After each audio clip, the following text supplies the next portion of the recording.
the significant restrictions referred to today's motion is firstly, screen using time of the children's own device, and secondly, the purpose of using the internet, and thirdly, who they actually contact with on the internet, or what website they usually or generally visit on the internet.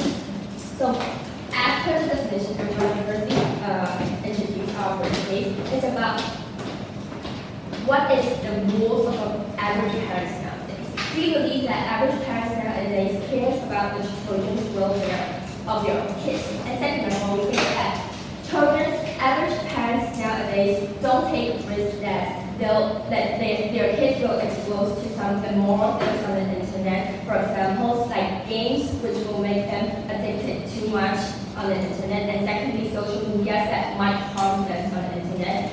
And we think that average parents will even block the addictions to the internet by controlling their using times on the internet. So we believe that it is the parents' responsibilities to control the usage of the internet of their own kids. And secondly, this just go down into our second case is about children nowadays are actually exposed to the internet since they are too young to have the concept of right or wrong. We think that, for example, like nowadays, I think kids mostly will see a lot of kids watching their tablets when they are eating or watching tablets on the train or on the public transportation without parents observing them. So we think that this is not the sense we want to see in the government sector, because we think that those kids are actually too young to have the concept of right and wrong. They don't know what they see on the internet is actually benefit to them and is actually good for them. And they don't know when they were addicted to the internet too much or when they will use the internet when they grow up. And we think that these kind of things, since they were young, they establish a model of how they use the internet. And after they grow up, they will more likely to be the same and cannot get rid of the past routine about how they use the internet, right? So we think that it's more important for the parents nowadays to observe how the children use the internet and put significant restrictions on how the children using the internet since they were very young. Because children nowadays generally, like I mentioned, generally use the internet since they were really young, right? So we think that this is a basic fundamental knowledge that we all have consensus on is that children nowadays exposed to the internet since they were really young. So we think that it's so important for the, that's why we think that it's a must for parents nowadays to put significant restrictions on their children. And our third case is about effectiveness. We think that instead of restriction, it's by technologies. For example, nowadays, social media like Instagram can set a move that can make children know how much time you spend on a single device or a single application. So we think that rather than restricting it by technology, rather than restricting it by the internet, will tell them how much time they use on the internet. We think that it's more effective to restrict it by the parents directly, because we think that nowadays the restrictions of the technologies can easily be unlocked, because nowadays children, like I mentioned before, children use the internet since they're really young, so they know how their parents are gonna restrict it by the internet, and they will quickly find a way to solve these kind of problems for the sake of their happiness of using our internet. For example, if I'm a child maybe 10 years old, I will definitely find a way to unlock the protection on the internet that tell me to stop playing, for example, Candy Crush. And I will listen to the internet, the technologies, how they tell me to stop. So I think that without children's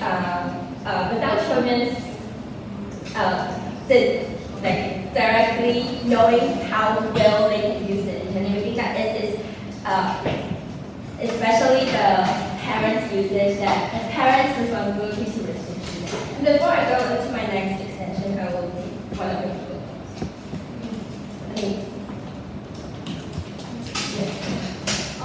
Do you really believe that putting a direct hold to the addicted child's screen time is the best way to solve this problem? I think it's as the best way to solve this problem, because we think that parents nowadays need to put the whole focus on their own children. Like we think that average parents, if they really don't want, like I mentioned in my speech, the average parents' goal is to let the children get away from the risks that they'll expose to something more like on the internet. And I think that without parents by doing so, who will do this? Their friends, I don't think so, because their friends are all addicted to the internet. And I don't think that I think no one can actually do and put the same powers on the children than the parents. Right? So we think that the parents are the best case and best rules to restrict their own children, and they have the right to restrict them. So we think we think that it is actually the best case for the parents to restrict them. And lastly, I'll talk about we think that it is why is this like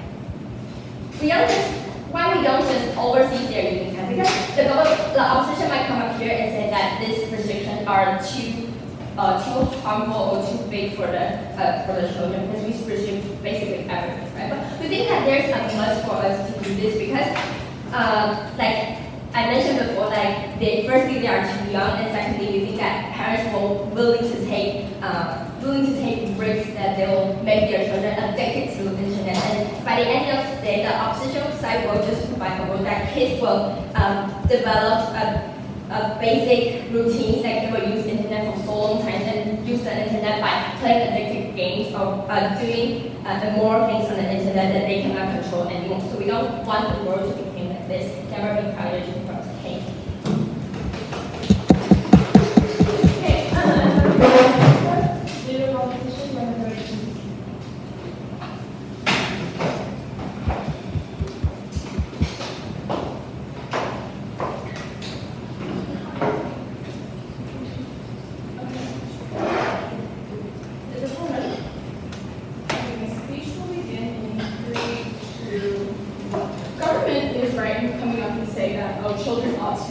They ought to not spend so much time on their phone. We ought to have a way to control how much time they spend on their phone. But we, on our side of the house, we would tell you that you ought not to set up these extremely rigid rules, because as the motion said, significant screen time internet limit, because we believe that this would cause a lot of pushback from the children. That's why our counterfactual is one, that we agree that children ought not to be given free rein, but instead of completely limiting them, we believe it is far better to monitor them. For example, you ought to talk to your child, you're allowed to look at how much screen time that your child is using and to be able to communicate with them instead of just putting restrictions there and saying, if you go over this time, you cannot use it, there's no negotiation whatsoever. We believe that this would help on our side of the house to avoid direct pushback. But second of all, they come up and tell us that children have no concept of right or wrong whatsoever. We would tell you that, first of all, we're not giving phones to children who are like 6 years old, right? No parent or right would give children phones when they're like 6 or 5 years old. We think that's not going to happen, and it doesn't happen in most cases. So we believe that we would only give devices to children who are, one, of a certain age. So for example, if you're a teenager, or if they have displayed that they have the ability to be responsible for themselves, to be disciplined, to not spend 14 hours on their phone every single day. Because we believe that when you give your child a phone, you ought to trust them. Okay. That being said, let's move on to framing. On our side of the house, we tell you that when you limit internet usage, you restrict the time that your children can spend on apps that require internet. It is not just limited to social media apps. This includes browsers, Safari, Google. Basically anything that you cannot use during this debate tournament, your child is not going to be allowed to use. Now, it is important to note that we assume that parents are strict and that there are no negotiations whatsoever, and also that because the motion reads significant, it is not likely to be 2 hours a day. It would be something like 15 minutes, 20 minutes. Okay. That being said, we're going to move on to our first argument on how this restriction is actually inherently inconvenient, both emotionally and practically. Number one, emotionally.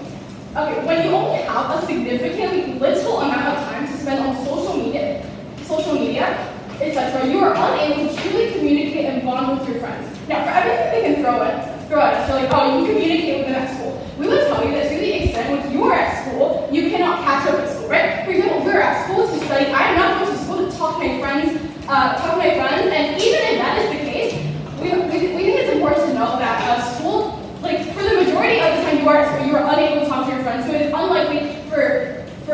to be able to come up and tell us, oh, just communicate with your friends at school. Okay, but second of all, we think that you're going to be unable to keep up with trends that all your friends are following. So, when this motion makes this problem worse, no, because it enables parents to intentionally or unintentionally set their children up to be excluded. We are not saying that your child is going to be bullied because they cannot use social media for 2 hours a day. We're not saying that your child is going to be bullied because they cannot follow trends. We're saying that they might be excluded because there is no common ground for them to be able to talk to their peers. Now, the impact of this is that because when your child is excluded because they're unable to join conversations, there is far more likely on their side of the house their child is unable to make friends who share their interests. And when your child cannot make friends, obviously they're going to be lonely, and then we can lead to a mirage of problems. For example, they might question their worth because obviously if you do not have a lot of friends, you're going to question maybe the problem is me. We think this is inherently bad for your child's emotional state. Before I get into the second thing, yes. I'll take your go. I think a lot of opportunity is for people to get education. Oh, we think that is not true because, for example, if you go to school like me, I only have like 10-minute breaks and then I have to run around a lot, so maybe it's very unlikely for you to be able to spend large amounts of time or like a reasonable chunk amount of time to be able to communicate with your friends at school. Okay, now, secondly, the practical inconvenience. So obviously this motion says internet. So as we already told you, this includes using browsers, which means that your child is unable, unless the house, their child is unable to do their work properly because we live in a digital age. Half of my assignments are on the internet. How am I going to be able to complete my assignments properly if I only have 15 minutes a day to search things up? No. So we think this motion ultimately makes this problem worse because, first of all, your child is unable to get the proper resources they need to properly research their homework, but also even if they can, we think there's a significant limit. There's a significant limit in which, to the extent in which they can complete their work well, because they are in a rush. As we said, 20 minutes a day, 15 minutes a day, that's completely not enough to be completing the work, large amounts of work, such as doing reports or research papers. So before I get into my second argument, yeah. We don't think that parents will restrict children from doing the work on the internet. Well, this motion says restrict internet. So yeah, internet. You need internet to do your homework. Okay. Second argument is how this motion on our side of the house, by not putting significant limits, how we're actually able to make our children more disciplined. So the problem is that, there's two problems in here on their side of the house, is that students are unable to truly learn on their side of the house. They're unable to be truly responsible because for the more compliant kids, all they ever learn is to listen to their parents. But second of all, we think that on their side of the house, children are going to be able to find loopholes. We think this is inherently more harmful. It is inherently more dangerous because now you no longer are able to know what your children are doing on the internet. Because if your children is finding loopholes to get around your rules, we think it's very unlikely for them to want to communicate with you and tell you what they're doing on the internet. So it is more dangerous because they could be browsing on bad websites. And it's potentially harmful, and parents will never be able to stop their kids because obviously how are they going to know? Second of all, when they find loopholes, for example, other devices or secret devices, they're going to be using these devices in bad times, for example, during bedtime when they're supposed to be sleeping. We think this is inherently bad for their health. So an example of this is if I cannot use my phone, if I can only use my phone for 20 minutes a day, I can only communicate with my friend on social media for 20 minutes a day, I'm going to have a secret device that I'm obviously not going to use in front of my parents. I'm obviously not going to be using that at 7 a.m. because my parents are obviously going to see it. They're going to take my device away. It is more likely for me to be using this device when I'm supposed to be using, when they think I'm asleep, in the dark, and it's going to be potentially harmful to my health and to my eyesight. So, for all the reasons above, we're so incredibly proud to oppose. Okay, I found the leader of opposition, Prime Minister Parliamentary.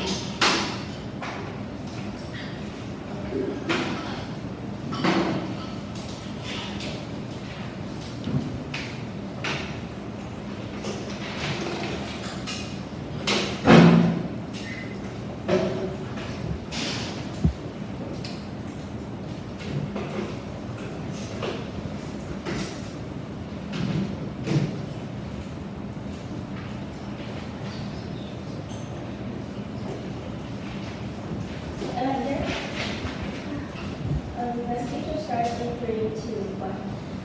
Greetings, this is the Deputy Minister of the Government Side. So in my speech, I will first provide the government side and the curriculum of student side. Then moving on to explaining why our side of house we emphasize what's the impact we emphasize.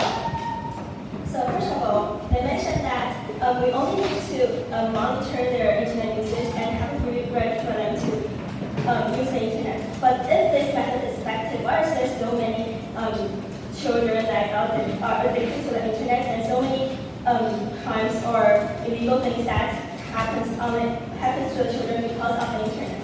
So this plan is actually not practical at all because there is in a status quo there is still many illegal or addictive things happening in the real world. So by only monitoring their internet usage is totally not practical at all.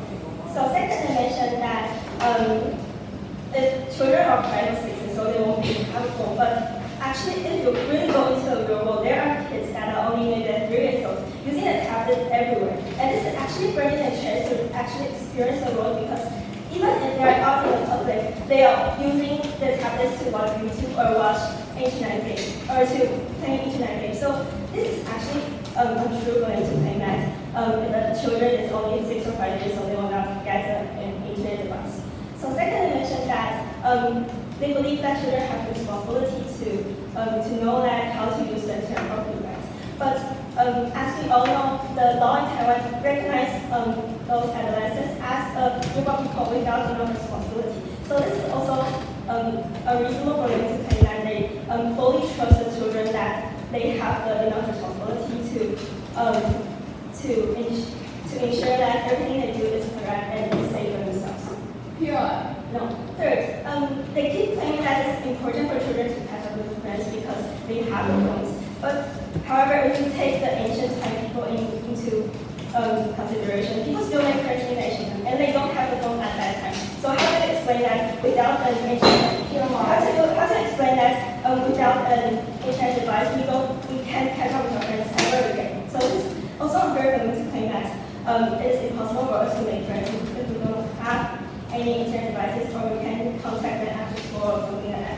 And this impact is small, but this impact is absolutely small comparing to the impact the Prime Minister just mentioned because we emphasize on the harm that it could do to the internet or the possible improper contacts that they get to the internet. So this is also unfair for them to claim that only by making friends the impact is so significant that we can just neglect all the possible harms they can get through the internet. So moving on, they claim that if we put significant restriction on their internet usage, they can complete the assignments or something like that.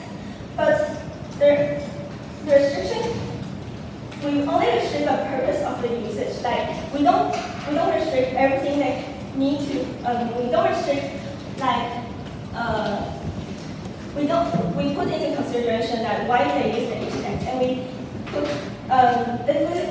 if they use the internet for a proper usage and for a proper purpose, this is not something you have to worry about because completing the assignment is actually very normal and it is absolutely right for parents to allow the children to complete the task because this is a proper purpose. And not everything that they have to use or have to complete on the internet is restricted because we put the purpose into consideration. Not only just like only can use the internet for 20 minutes a day and after that you can use the internet anymore. If they say they have to use the assignment or they have to finish their homework, they still use the internet because they are using it in the proper purpose. So firstly, they mentioned that if we only put significant restrictions on it, the children will only be complaining to their parents and don't know why they only have so little time to use the internet. But we tell them why we restrict them. We educate them how to properly use the internet, but not only banning them from using the internet. So this is also so our proposal we also have an educational purpose to tell the children that why we have to restrict them, and why the internet is so dangerous that we have to restrict them from using the internet so long.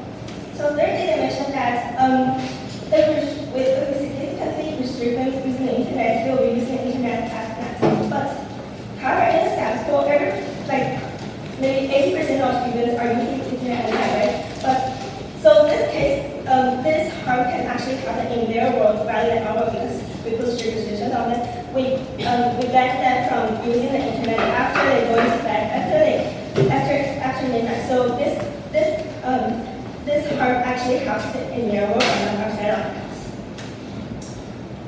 So let me rephrase again, like how are we going to restrict the children's internet usage? We go through a negotiation, and the restriction will go through a discussion before implementing. And every parent nowadays don't take military education as the best place. So they educate they communicate with the children, and they come up with the best plans on how they're going to use the internet in the most proper way. So it is unfair the plan that is too strict and it is harmful for the children's mental health. So lastly, I'm going to emphasize why we are so strongly to propose this motion. So first of all, it is the parents' responsibility to protect their children, and they need to put more effort into protecting children because the internet nowadays is unpredictable. We don't know what is happening online, and we cannot restrict everything. We don't know everything they are watching online, so we have to put restriction on them. And children are too young to distinguish the content they see online is right or wrong, so we have to put restriction on them in order to teach them, in order to prevent them from engaging in improper content. So why? And the second is why the significant restriction. First is to educate the proper use of the internet. Second is to prevent them from exposing to improper content, which is everywhere on the internet. Third is to make sure who they are contacting and to prevent them from getting into exposure of strangers or something that might do harm for them. Third is children are usually willing to gain attention on the internet, and by putting strict restrictions on them is to prevent them from doing whatever they can to gain attention and preventing them from putting themselves at risk. So what I want to say in this debate is we have to putting significant restrictions to the children is a must, and it is not something we need to put more consideration into. Thank you. Okay, I come to DPM. Just a quick reminder to take your life as possible. Moving on to the DPM.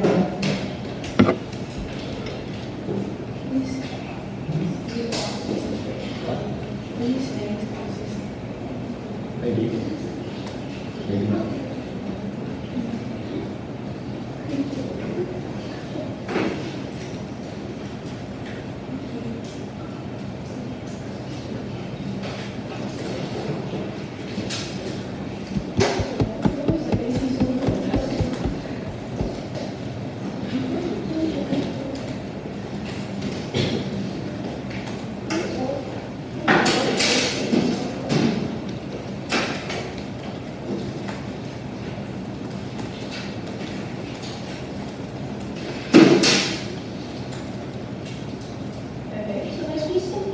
In 3, 2, 1. Just imagine you only have 30 minutes on every internet today. And what time is that? Close. Shut down. You need to call your friends for a project session? No, you can't. You need to search up for information for tomorrow's requirement? You can't. And yet, even when you ask your parents, Mom and Dad, can I please have maybe a spare 10 minutes time for internet for educational purposes? Can you please allow it? Hell no, you cannot do it. That's your own problem. You have to utilize your own time. Okay, so what is outside of outside of house was for to prevent an old-fashioned traditional thought on parental control and hope to promote a society that can take account of child's voice while make a cooperation between parents. Okay, so before moving on to extension and the way, I would like to begin with some rebuttals. Okay, so what does the OG come up and said during their whole speech to their speaker? They pointed out, okay, we don't want our children to be exposed to the bad things on the internet. Okay, so their plan in this, the OG has never considered what is the status quo right now. The status quo right now is the world is prophecy. We are living in the digital age. Everything is improving. Why one thing? Your style of parenting, your style of traditional, narrow-minded parenting style. So as a parent, we have responsibility to protect our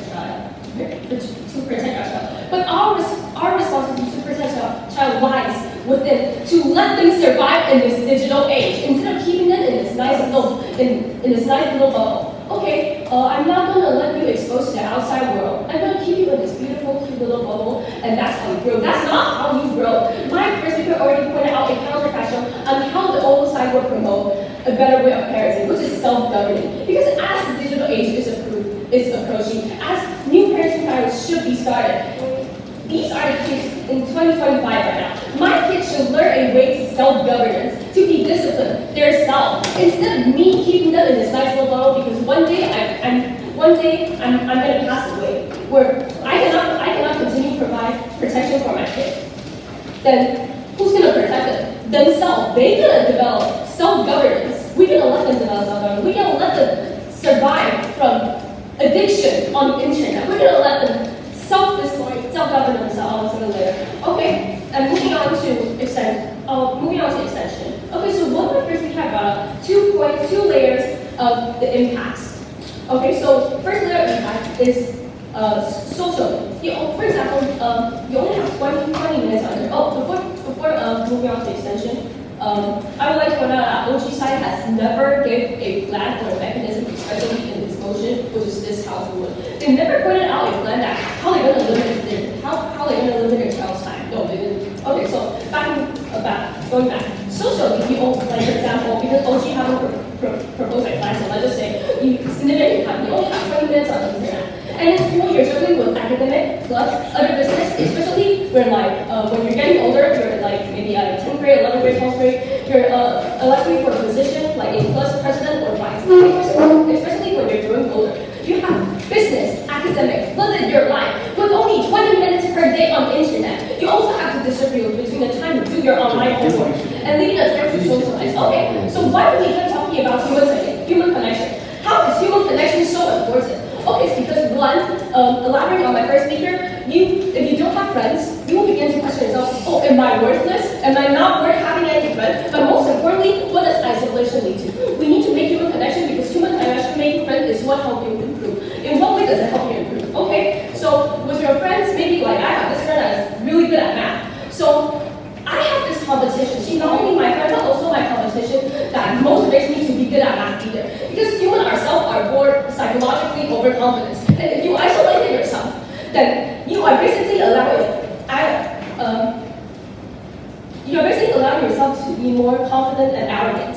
So that is why we need human connection. Why is human connection so important? Okay, moving on to what you all said that. Parents nowadays don't implement traditional parenting, right? Talk to you about discussing with them before you restrict them. Okay, what's your mechanism? Okay, then second of all, moving on to the last piece of extension. Okay, progression. My parents, if your parents like, yeah, I was born in this kind of situation, limited by my parents. Yet my parents are super strict. Yet I still survive from my old passing. Well, the world is progressing, guys. We are already entering a digital age where literally everywhere requires internet. You need your homework for internet. Every one of my teachers needs internet for me to do my homework. And even if you live in a strict parenting in your past, doesn't mean that I should live or you should continue this kind of parenting again and again and living in this narrow kind of parenting style. Because the world is progressing. You should progress either. The technology is progressing. The lifestyle is progressing. That's why parenting control should be progressed too. Okay, so then moving on to the last part, which is weight. Okay, so what has the OG come up with? There's people that said, yeah, internet is bad. There's risk of addiction.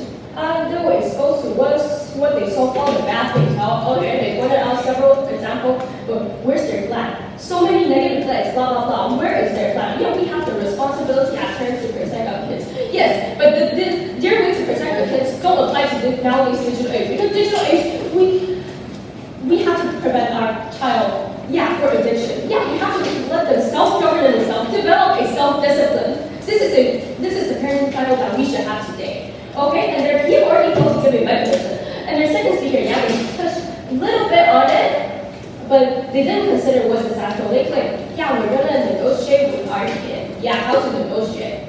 Is there a plan? Why are we focusing on the OO side? What has the OO side done? We argue that our counterfactual aligns with nowadays SQ. We are practicing with the society because of practical reason, online assignment, homework, and human connection really important because it prevents overconfidence that humans are psychologically naturally born with. It's like that. Okay, so that's why, above all, opposition is so important. The DLO.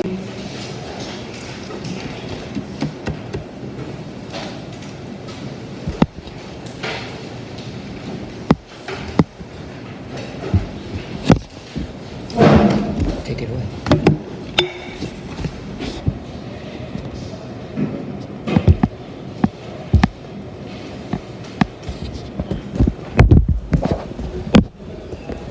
You cannot shield your child forever. There are challenges and lessons that need to be taught to your children.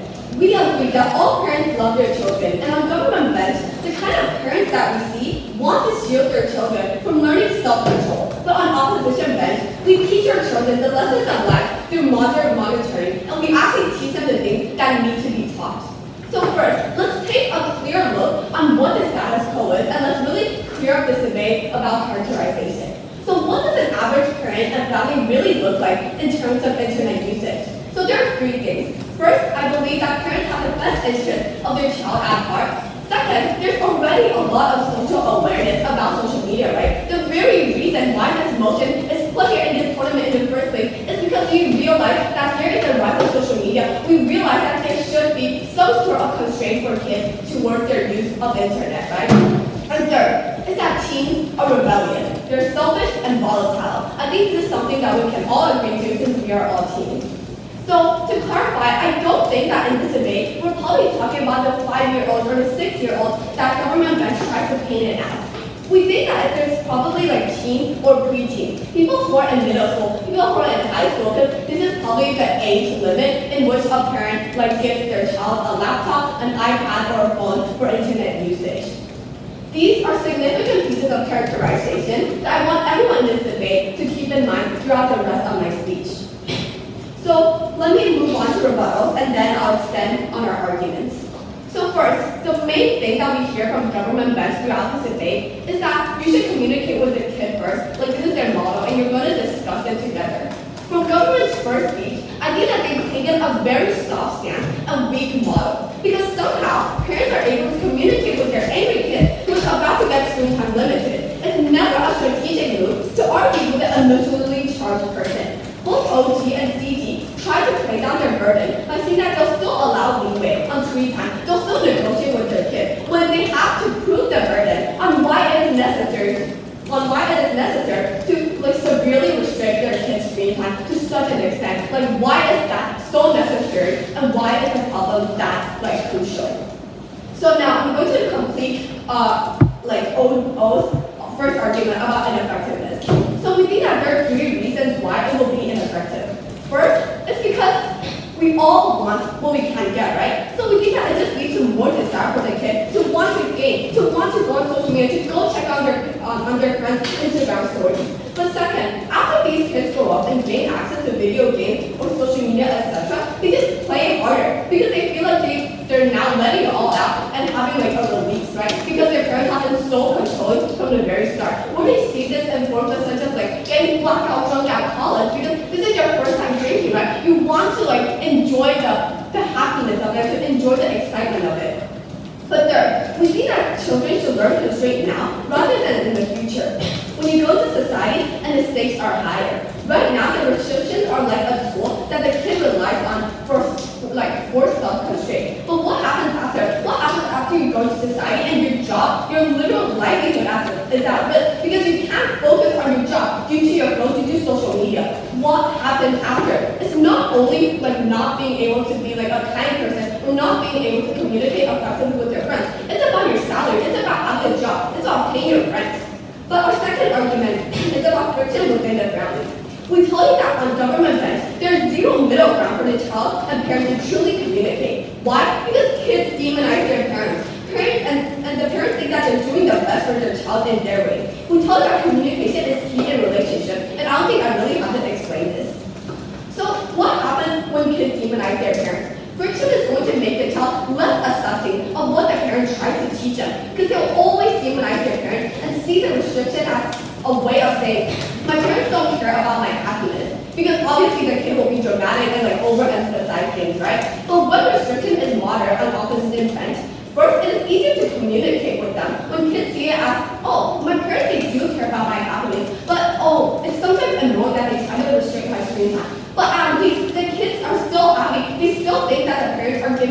some form of freedom. And second, it's even worse on government bench when something bad does happen to the kid online. We already told you that the kid probably will not just completely quit social media or quit their phone. They'll probably just get a spare phone, like what our opening has talked about. They'll just play with it under the blanket, right? So what happens if bad things later? If bad things truly happen? They don't tell their parents about it. Let me tell you a story of my mom's friend's daughter. She used social media a lot, and she met this really creepy guy, and then he asked her explicit pictures of her, right? And this turned out to be really serious, and they had legal issues after it. But the point is, the daughter only told her mom because her mom wasn't so restricting of her social media use. The only reason why the daughter wanted to reach out to her mom is because she wasn't restricted to social media for 10 minutes a day. We taught that communication is the foundation to a relationship, and this is essential for a kid who is volatile, who's in their teens, who's dealing with puberty, who's dealing with all of the pressure from school, right? I'll take your POI. He just ignored the possibility that children actually exposed to serious harm since they were really young and instead talk about the future makeup. Can you her? I mean, ignore the possibility that children can actually be hurt by the internet since they were young. Yeah, we taught it that it's less important and less worse when they're hurt when they're young, right? Because it's not like their whole life is at risk. When they're hurt when they're young, when they have different ideas, their parents can still connect them to correct them. And the kids are still more open to their parents' communication because they're not constantly demonizing their parents. It's worse when you go out into society and then you're hurt because then your job is at risk. Your parents are not there to protect you, as what opposition of government bench wants to paint this debate as. And we told you that the kids still need to learn to be dependent. They still need to learn all these lessons at the end of the day. So what is the most important thing in this debate? We think that it's a child's well-being on both the emotional and practical level. We would rather have our child just doom scroll in front of us, where we're able to monitor their usage and content instead of doing it at midnight underneath their bed. I think we already agreed that opposition bench obviously takes a win on an emotional level. Because first, even if you don't lose friends, you have less personal satisfaction. But second, even if you don't lose friends, it still means that you inherently have worse friendship, you have worse connection with the kids in your class. So on a practical level, we elevate communication within the family.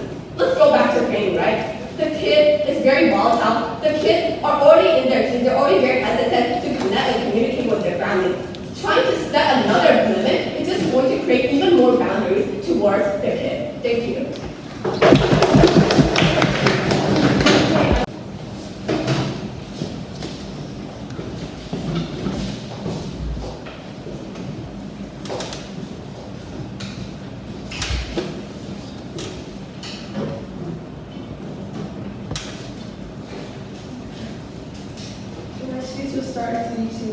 So the way I'll frame my speech is going to start with some rebuttals, a quick summary of our arguments, a power comparison, and lastly weighing. So while opening government states that parents need to restrict kids because kids nowadays are very addicted, we agree that kids are addicted. However, we disagree with the solution. We do not believe in directly halting a kid's addiction in order to solve their addiction problem. Like opening opposition said, this is just going to tempt these kids even more to find alternative loopholes and solutions to actually fuel this addiction, right? And opening government talked about how people back then had no phones and they were fine, they weren't excluded, they could still communicate. Yeah, well no duh, kids back then, society back then didn't have phones. They had other things where kids were obsessed about. For example, there was a time period where American girls were obsessed with American Girl dolls, and if you didn't have one, you were excluded. Times are changing, especially in such a modernized world. Everybody around us has a phone. So therefore, if you have such strict regulations on something that everybody else has, you will obviously get excluded in one way or another. Even if closing government side repeatedly states that missing out on brain rot isn't a big deal. Yeah, nobody said missing out on brain rot is a big deal. It's missing out on text, on group chat, or maybe some occasional memes. That's what makes you feel excluded. Even if you're not explicitly excluded by your friends or people around you, you will still feel like you're below everybody else because you're not able to keep up with the time. Now moving on, closing government talked about how talking to kids is how we won't be able to talk to kids and how there will be no kids involved in extracurriculars. However, all of the teams have already progressed. So I I think you can't say that our model is inefficient or say that, oh, then they'll be demonized. Because if we're not able to actually solve the pitfall, if we're not able to restrict the kids, then there's no demonization doesn't exist because it doesn't affect everybody. Can you clarify that? So if we are not efficient, if the restriction also is not efficient in the first place, then COs or human on demonization wouldn't exist because then kids don't mind because the parents are not doing it. No, we tell them they will still demonize their parents because their parents are going to think that the restrictions are working, but in reality it is not because kids are finding alternative loopholes to these solutions that their parents think are so effective. Now back to my point.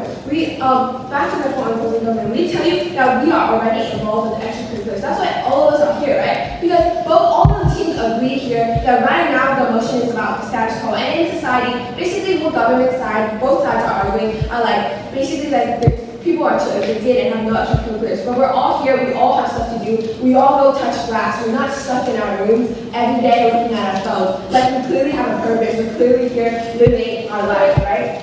No.